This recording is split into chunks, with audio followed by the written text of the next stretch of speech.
Hola, bienvenidos a un nuevo estudio del canal. Hoy continuamos con Levítico 6.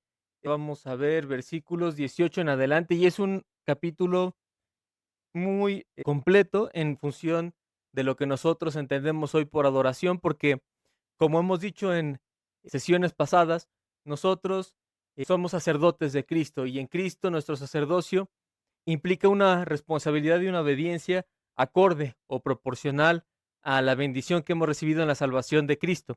Por lo tanto, las obras que tenemos que dar por la salvación que hemos tenido solo por gracia en Dios, y que estas obras son de fe, como dice la carta de Santiago, fe y obras, se pueden explicar y sustentar de forma muy precisa en Levítico 6. Mencionábamos que en este bloque de capítulos, el 6 y el 7 hablan de las mismas características o circunstancias de los sacrificios que se plasman en los primeros 5 capítulos, pero desde el punto de vista del ofrendador.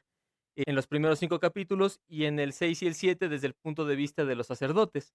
Así que en este capítulo, en estos versículos, vamos a ver nuevamente la ofrenda vegetal, pero desde cómo se entendía por parte del sacerdote, ¿no? Y el punto de la ofrenda vegetal o de la ofrenda cereal era justamente el memorial, ¿no? Miná, que es un tributo del adorador.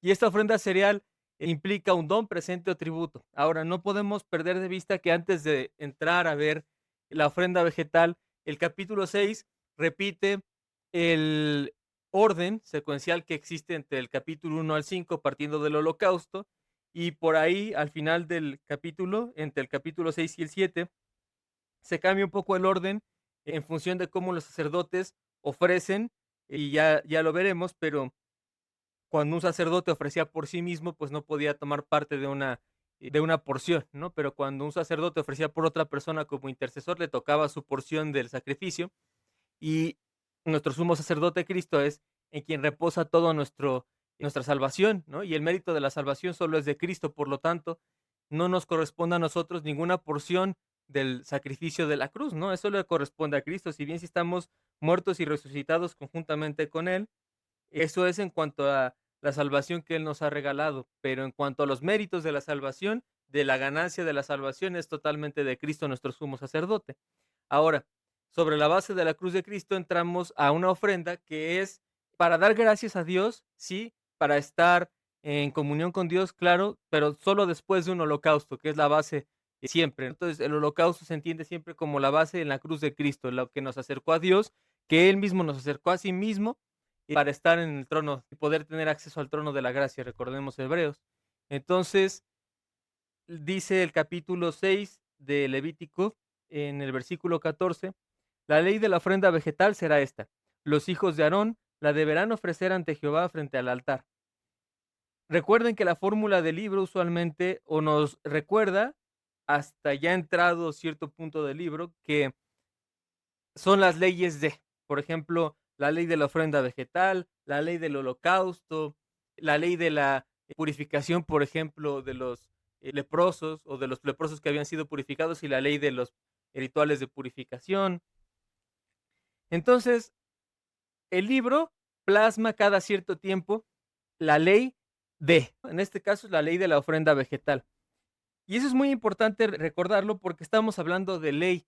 No es un libro únicamente histórico o poético o normativo en el sentido humano, ¿no? Sino que es un libro que proviene de la boca de Dios, que proviene de la palabra de Dios y que es una ley. Por lo tanto, es una ordenanza, es un decreto. Y cuando Dios dice que sus ordenanzas, sus decretos, sus mandatos fueran obedecidos, y que nosotros como hijos de Dios al amarlo lo obedecemos, implica también estas leyes, ¿no? Entonces, no las vamos a hacer como un judaizante, no las vamos a hacer en lo externo, porque entendemos que Cristo, en un único sacrificio, en la cruz y en su resurrección, cumplió y sigue cumpliendo de forma perpetua con un único sacrificio estos mandatos ceremoniales. La base espiritual de cada uno de estos mandatos, vaya que sí no solo nos enseña, sino que nos lleva a obedecer a Dios en muchos aspectos, ¿no? Y eso es parte de depender del Espíritu Santo para entender cómo obedecerlo en estos aspectos. Entonces, cuando Dios dice que es la ley de la ofrenda vegetal,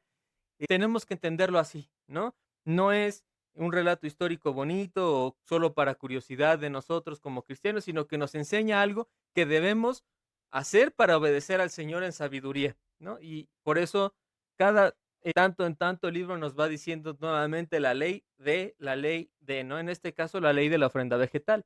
Y dice: los hijos de Aarón la deberán ofrecer ante Jehová frente al altar, ¿no? Se retirará de ella un puñado de flor de harina de la ofrenda vegetal con su aceite y todo el incienso que está sobre la ofrenda vegetal, y lo dejará consumir sobre el altar como su memorial, en olor que apacigua a Jehová. Entonces, aquí tenemos parte de lo que nos atañe estudiar más, ¿no? Porque obviamente estamos hablando de un memorial, ¿no? Que es un olor que apacigua a Jehová, un sacrificio que está recordándonos, por eso el memorial, que nos está haciendo recordar justamente lo que hemos, en nuestro caso, ganado en Cristo, ¿no? Y que también se ocupa la misma expresión para la cena del Señor. Así que tenemos que entender forzosamente que cuando el Señor está dando la cena en el Nuevo Testamento, pues nos está recordando y nos está haciendo vincular toda la cena del Señor con precisamente este tipo de sacrificios, por ejemplo, la ofrenda vegetal. Por eso es que entender bien Levítico 1 a Levítico 5 nos ayuda a entender bien toda la muerte y resurrección de Cristo, ¿no? Y es necesario. Entonces, cuando hablamos de dejarse consumir sobre el altar, este dejarse consumir sobre el altar para que fuera un memorial, nos recuerda precisamente lo que se hacía con el holocausto, ¿no? Pero decíamos en capítulos previos, en el holocausto, pues el que se consumiera el sacrificio animal sobre el altar, pues ya generaba un humo, ¿no? Porque era fuego. Aquí se hacía lo mismo o lo respectivo con aceite y con incienso, y el incienso precisamente hacía esta función, ¿no? Como de que cuando se consumiera o cuando se hiciera el sacrificio, pues era el símil al holocausto en cuanto a quemar o consumir el animal, ¿no? Y entonces se dejaba consumir sobre el altar como un memorial. Y este olor pues ascendía y apaciguaba a Jehová, y entendemos que la cruz de Cristo ascendió y ese sacrificio fue el único que ha apaciguado a Jehová, ¿no? Porque es el único sacrificio de el único justo que no pecó, como dice Primera de Pedro, y que con su muerte ha habido perdón de los pecados, ¿no? Entonces, para nosotros sus hijos.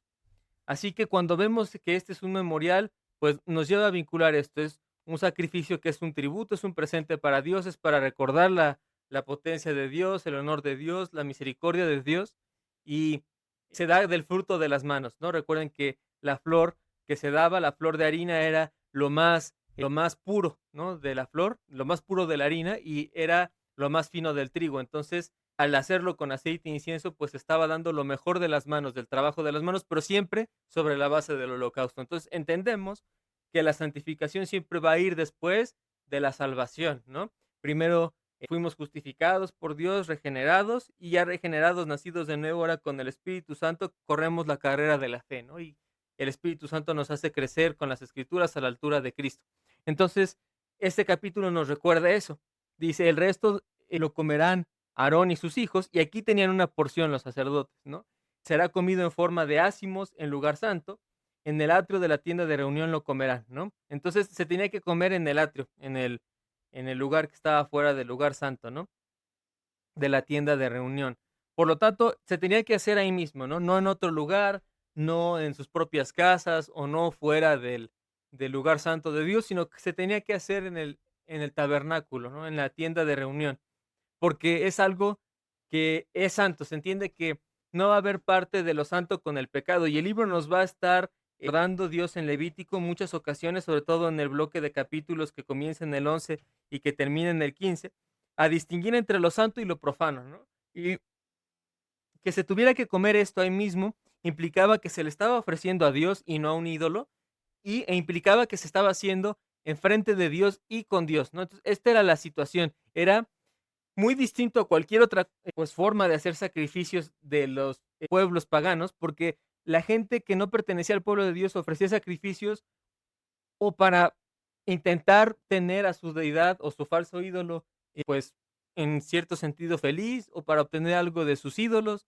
y solo Dios decía que se comiera, en otras palabras, con él, ¿no? No que se comiera, no que se le diera a comer como si fuera una forma, un medio de obtener algo a cambio, como un trueque, que es como lo entienden muchos falsos cristianos y muchos paganos, sino que en realidad era como una relación con Dios, ¿no? Y lo que Dios siempre ha querido es que tengamos una relación con Él, ¿no? Y claro, Él nos ha acercado a Él mismo y Él nos ha hecho nacer de nuevo, pero esta también es la intención. Entonces, también nos recuerda que la santificación es estar en comunión con Dios gracias a que Cristo nos acercó y nos hizo criaturas nuevas, ¿no? No podemos pensar, en otras palabras, en ser cristianos lejos de Cristo, sino que tenemos que tener una relación con Dios, lo que significa oración, lectura de las Escrituras, por supuesto, y obediencia para mostrarle nuestro amor al Señor, ¿no? Pero esto nos ayuda a recordar que es un error, por ejemplo, querer tener las bondades de Dios o querer ver a Dios solo como una materia científica, en el caso, por ejemplo, de los que quieren hacerlo así, como solo estudiar de Dios, pero sin tener una relación con Dios, y eso no es posible. Y eso equivaldría, por ejemplo, a llevarse parte de la ofrenda, por ejemplo, en este caso, lo que correspondía la porción a los sacerdotes, como si se la comieran fuera de la tienda de reunión. O sea, quiero los beneficios de Dios o quiero las bondades de Dios, pero sin una relación con Dios. Y eso es imposible, ¿no? Eso es lo que está diciendo aquí el texto. Eso no se puede. Tenemos que tener una relación con Dios y eso implicaba comerlo en el atrio de la tienda de reunión, ¿no? Participar de la cena del Señor, en comunión con el Señor, sentados a la mesa con el Señor, en otras palabras. Entonces, eso es muy importante. Otra, dice, nada leudado será horneado. Entonces, nada leudado es nada que tenga levadura, ¿verdad? Nada que tenga levadura será horneado. Nada que tenga levadura entrará. Nada que tenga pecado entrará. Entonces, vuelvo a lo mismo. El libro va a marcar mucho la diferencia entre lo santo y lo profano en los bloques subsecuentes, ¿no? En el capítulo 11 al 15, esa es la razón de todas las leyes, la ley de los animales inmundos y de los animales puros o de los animales limpios, la ley de, por ejemplo, la lepra y la purificación de los leprosos, la ley del manejo, por ejemplo, de las impurezas por las secreciones, la ley de las impurezas posparto. Entonces, todo esto era para distinguir entre lo santo y lo impuro, ¿no? Bueno, aquí está diciendo que nada leudado será horneado. Entonces, no se le puede ofrecer nada a Dios que contenga levadura, o sea, pecado. Nada, nada. Por eso, todos nuestros actos son trapos de inmundicia para el Señor, porque todos nuestros actos humanos tienen cierto grado de levadura. Todos. No podemos hablar de un solo acto que hayamos hecho, humanamente hablando, que sea sin levadura. Pero Cristo no pecó.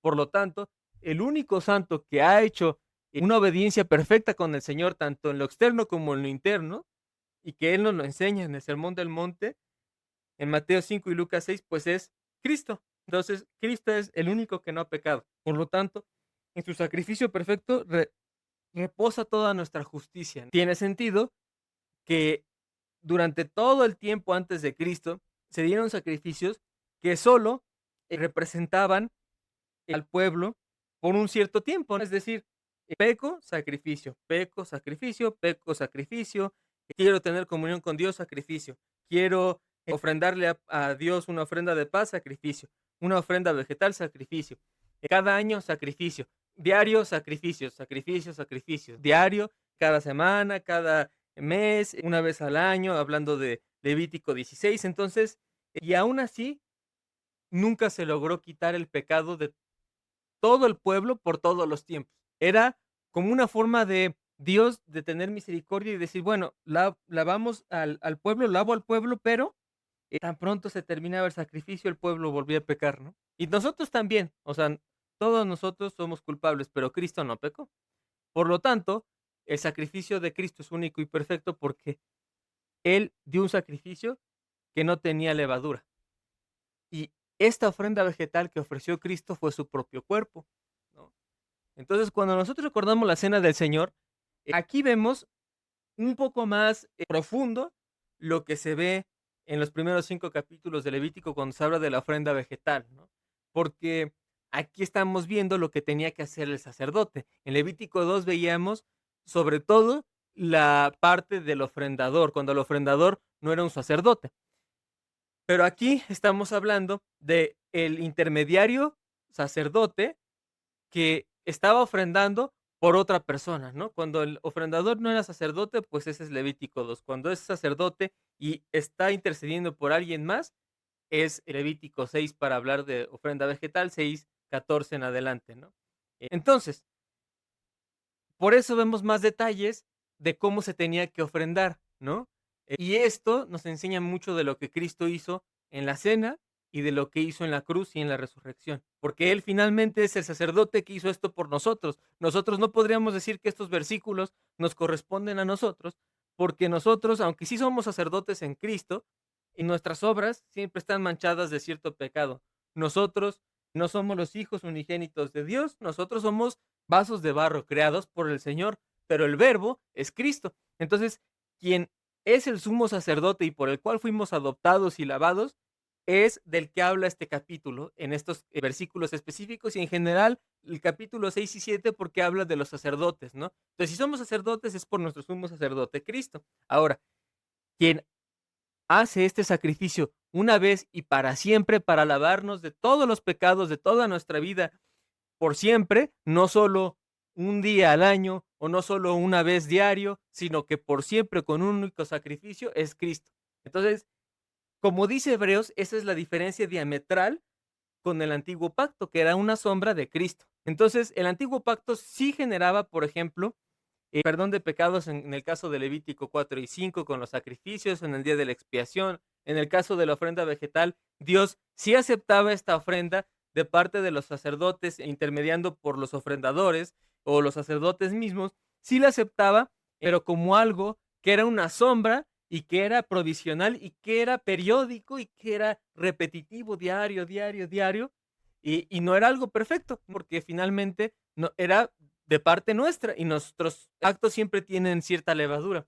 Pero cuando llega Cristo y ofrece su propio cuerpo como ofrenda vegetal, dentro de todos los sacrificios, porque son todos, lo ofrece como holocausto, como ofrenda vegetal, como ofrenda de paz y como ofrenda de pago por el pecado, entonces ya entendemos que por fin el Padre recibió una ofrenda vegetal sin nada que fuera leudado o horneado, porque el cuerpo de Cristo no tenía pecado.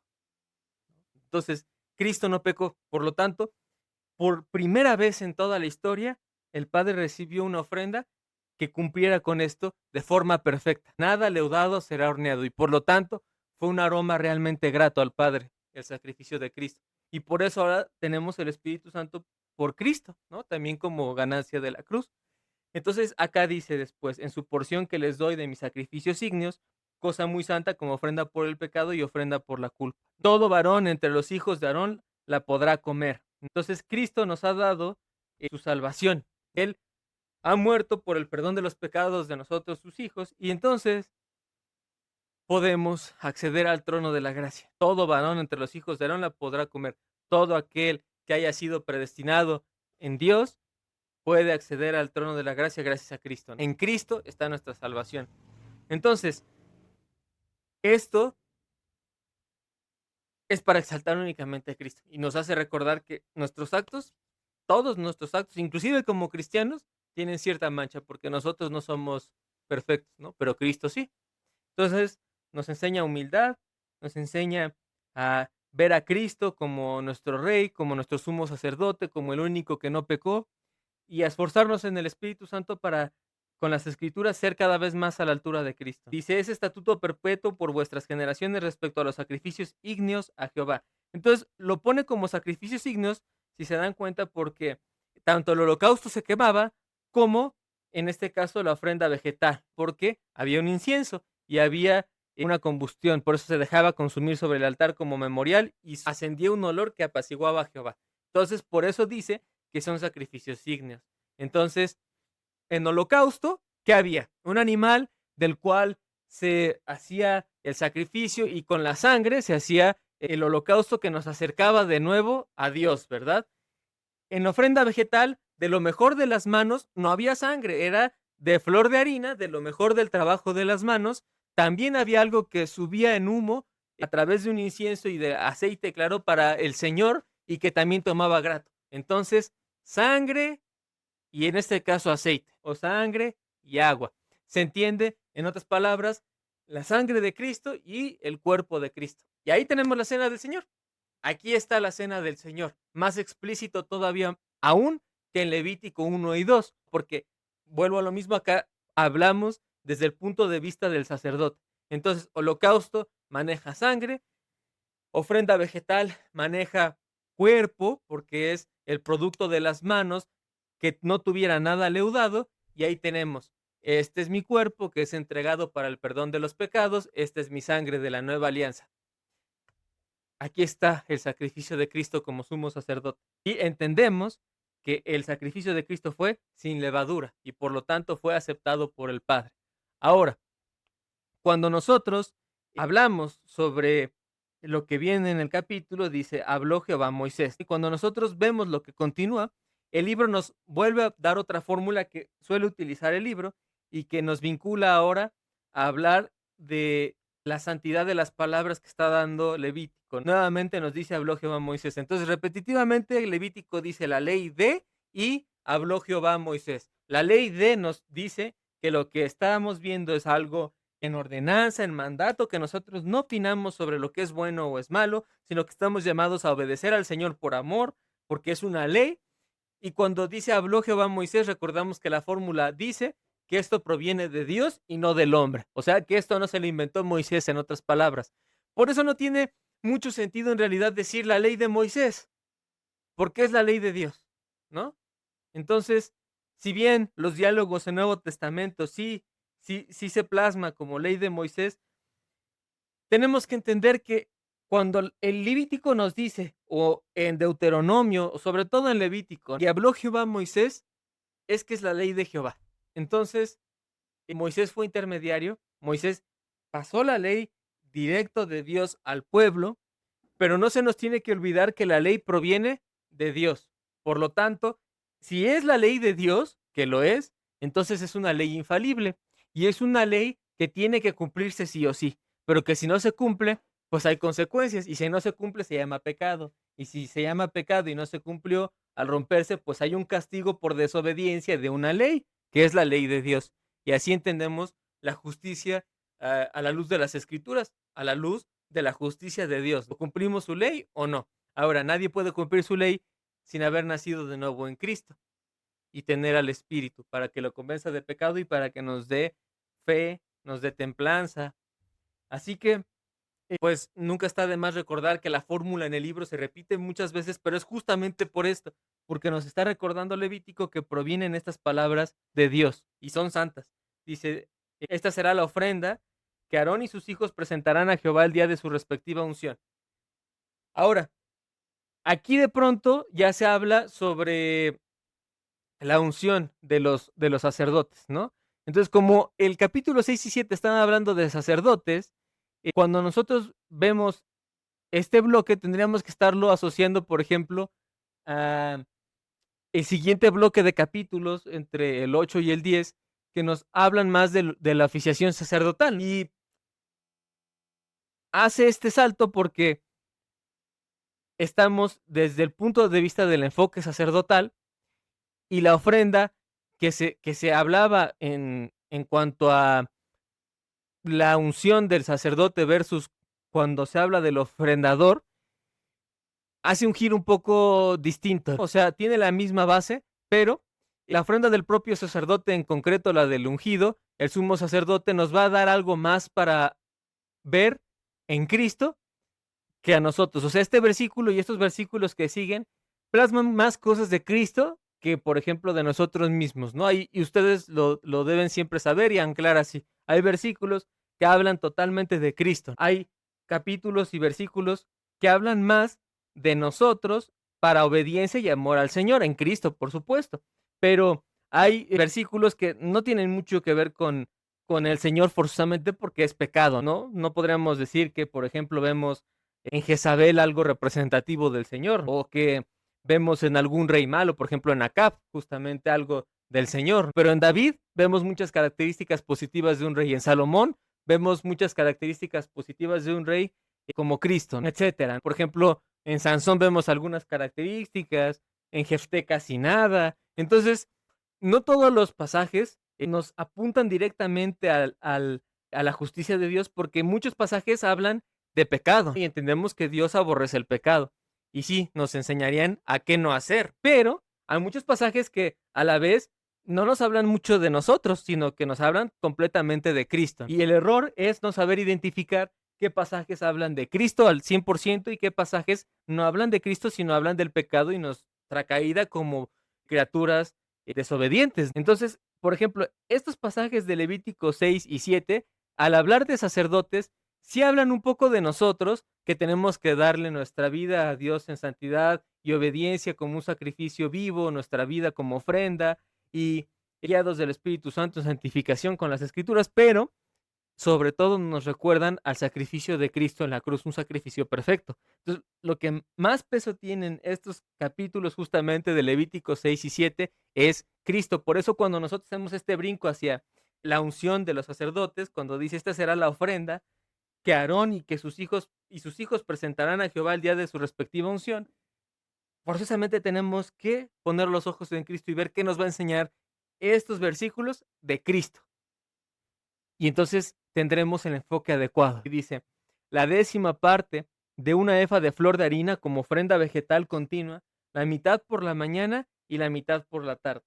En sartén será desleída en aceite y la llevarás bien frita, en pedazos, tal como la ofrenda vegetal cocida al horno, y la ofrecerás como olor que apacigua a Jehová. Y el sacerdote, que de entre sus hijos haya sido ungido para sucederlo, está hablando justamente sobre todo del sumo sacerdote, la ofrecerá como estatuto perpetuo. Cristo ofreció su cuerpo, ¿verdad? Y Cristo, como nuestro sumo sacerdote, de acuerdo al orden de Melquisedec, la ofreció como estatuto perpetuo. Por lo tanto, en realidad nosotros no podríamos decir que no hemos ofrecido jamás, por ejemplo, un sacrificio de este tipo, Levítico 6:23, sino que en realidad sí lo hemos ofrecido, pero no nosotros directamente, sino Cristo en representación de nosotros para el pago del perdón de los pecados, con un único sacrificio en la cruz y en su resurrección. Él es quien ha hecho este sacrificio como estatuto perpetuo. Por eso Hebreos nos recuerda, en su justicia reposa, por ejemplo, en nuestra salvación, ¿no? O también las cartas paulinas, en general todo el Nuevo Testamento. En la justicia de Cristo reposa nuestra salvación. Él es quien hace este estatuto perpetuo. Será enteramente quemada, así toda ofrenda vegetal del sacerdote no se comerá, sino que será enteramente quemada. Entonces, ¿a quién le pertenece el mérito de la salvación? A Cristo. En este caso, la ofrenda vegetal, ¿se iba a comer por parte del sacerdote? No. Dice, así toda ofrenda vegetal del sacerdote no se comerá. Porque en este caso se está ofreciendo la ofrenda vegetal de parte del sacerdote como ofrendador. Aquí podíamos ver que el sacerdote era intermediario o ofrendaba por sí mismo. Aquí de pronto el capítulo hace un giro de hablar de cuando el sacerdote era intermediario, a hablar cuando el sacerdote está recibiendo pues una bendición de Dios al ser ungido y se está ofreciendo una ofrenda vegetal en ese momento en el cual se está haciendo su respectiva unción. Por lo tanto, nosotros aquí tenemos justo ese parteaguas, porque nuestro intermediario es Cristo. Y ahora, quien hizo el sacrificio en pago del perdón de los pecados sin haber pecado fue Cristo por nosotros. Y Él cumple estas dos partes. Ahora, cuando Él nos hereda su salvación, nosotros no podemos comer de los méritos de su salvación, en otras palabras, ¿no? Nosotros tenemos la ganancia de la salvación en Cristo, por supuesto. Él nos hizo salvos, a nosotros sus hijos. Pero nosotros no podríamos decir jamás que tenemos mérito alguno en la salvación. Por eso la salvación es por gracia. Y estos versículos nos recuerdan justamente eso, ¿no? Hablamos de un sacrificio único en el cual Cristo nos lavó una única vez y para siempre y nos hizo criaturas nuevas y nos regeneró y posteriormente nos bautizó con su Espíritu Santo, pero todo le pertenece a Él. El mérito de la salvación le pertenece a Cristo. Por eso nadie puede decir que eligió a Dios antes de que Dios lo eligiera. Nadie puede decir que tiene ni un solo mérito en la salvación, ¿no? La salvación solo es de aquel que no tenía leuda en su pan, que no había leudado su pan, que no pecó, que es Cristo. Y Él nos ha compartido su salvación. Esa es la ganancia de la salvación, para que no haya jactancia en los méritos de nosotros, ¿no? Eso siempre tenemos que recordarlo.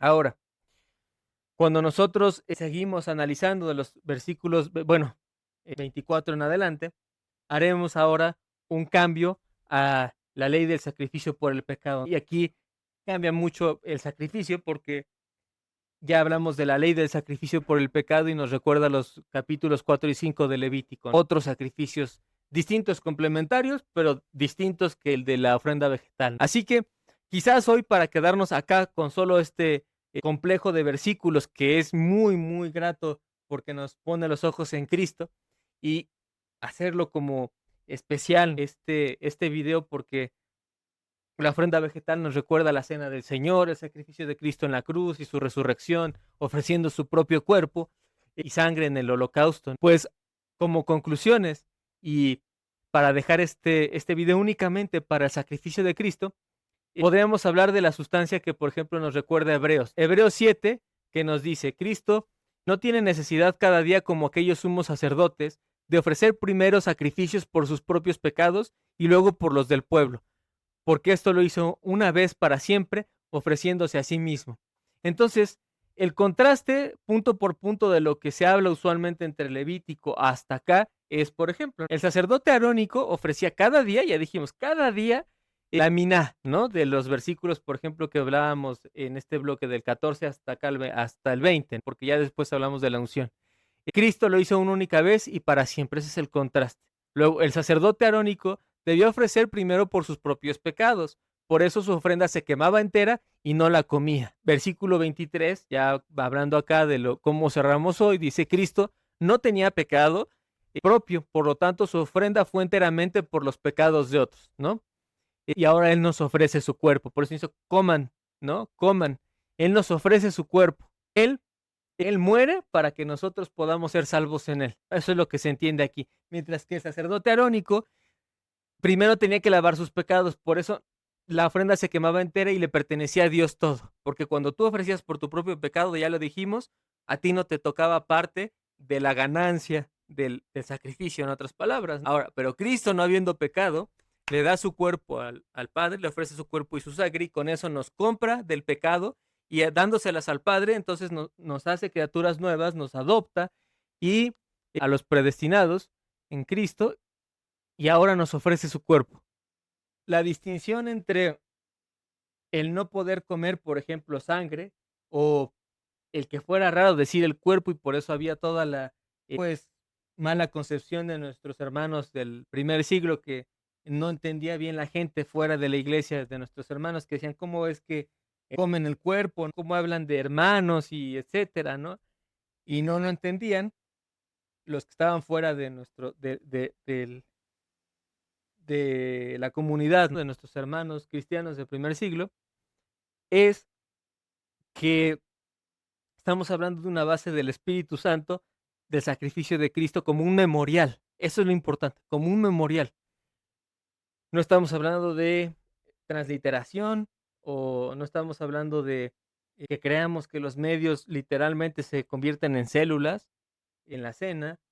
Tampoco estamos diciendo que no valen nada, que son las dos herejías históricas: creer que una oblea se convierte en células, o decir esto no vale nada, y como decían los corintios, esto no vale, y Pablo les dice: bueno, pero entonces, como la cena sí vale, entonces la cena tampoco vale para ti, ¿no? Esas dos herejías se rompen cuando entendemos que Cristo, al haber cumplido justamente estos versículos, Él en su propio cuerpo nos dice como memorial, así como se hacía un memorial en Levítico 6, ahora el memorial es en mi cuerpo, y entonces come. Y la base es totalmente espiritual en el Espíritu Santo, ¿no? Que es como lo entendemos. El Señor está ahí, pero no en células, está en espíritu, y es el Espíritu que vive en nosotros, ganancia de Cristo en la cruz. Y el Espíritu Santo, como tercera persona de la Trinidad, nos hace justamente, con los ojos abiertos que Él nos abrió y los oídos que nos abrió, entender que cuando convergen estos versículos, lo que el autor de Hebreos nos está diciendo en Hebreos 7 es casi un paralelismo entre Levítico 6, del 14 al 23, y nos está explicando paso a paso cómo Cristo ofreció su propio cuerpo para el perdón de los pecados. Y también lo está asociando a Levítico 1 al 5, por supuesto. Entonces, el ancla de Hebreos siempre va a ser Levítico, ¿no? Pero entenderlo bien nos lleva a dimensionar las palabras de Cristo en el Evangelio y las enseñanzas de los apóstoles en el Nuevo Testamento. Entonces, el sacerdote arónico ofrecía, por ejemplo, harina, algo que perecía, pero Cristo ofreció su propio cuerpo, un cuerpo que fue resucitado, que ascendió, que ahora está en gloria, y por eso es un estatuto perpetuo cumplido en la cruz de Cristo y su resurrección, ¿no? Por fin podemos hablar ahora de cómo la cena se completa en Cristo, ¿no? Cristo es el holocausto verdadero, la entrega total que asciende a Dios como aroma grato. Pablo lo llama como en el lenguaje de Levítico, diciendo que Cristo se entregó a sí mismo por nosotros, ofrenda y sacrificio a Dios en olor fragante, que es lo mismo que un aroma grato, en Efesios 5:2. Hoy lo vimos algunas veces olor grato, y Cristo es la ofrenda cereal verdadera, el pan sin levadura, sin corrupción, sin pecado, el grano que cae en tierra y muere para dar mucho fruto, que nos habla Juan 12:24. Entonces, estos versículos son totalmente de Cristo y en él pues ha sido consumada la salvación. Y pues nada, estos versículos nos hacen reflexionar, adorar a Cristo, agradecerle por la salvación, pedirle perdón por nuestros pecados, intentar ya no pecar de mano del Espíritu Santo y las Escrituras. Y pues los vemos en un próximo video para seguir analizando Levítico 6, ahora con la ley del sacrificio por el pecado, vista desde el punto de vista del sacerdote. Pues que la paz de nuestro Señor Jesucristo sea con ustedes.